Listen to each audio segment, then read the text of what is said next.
Blog में आज स्वागत करते हैं। हम यहाँ पे रास्ता प्लान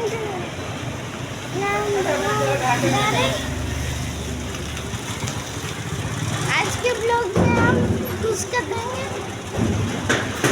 आप एंड में देखिए।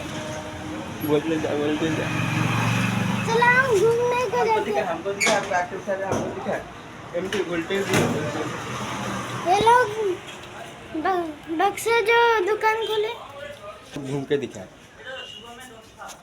ये बक्से वाला दुकान है, क्योंकि मैं ब्लॉग बना रहा हूँ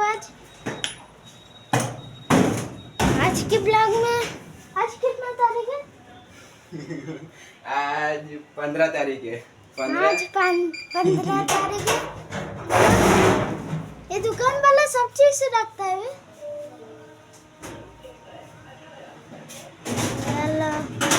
बक्सा अच्छा है, बड़ा छोटे तक बड़ा बक्सा तक मिलेगा।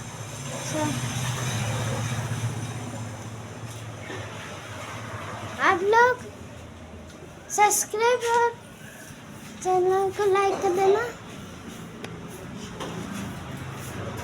मैं अभी घूमने को जाऊंगा। चलो गाड़ी से तो निकल गए।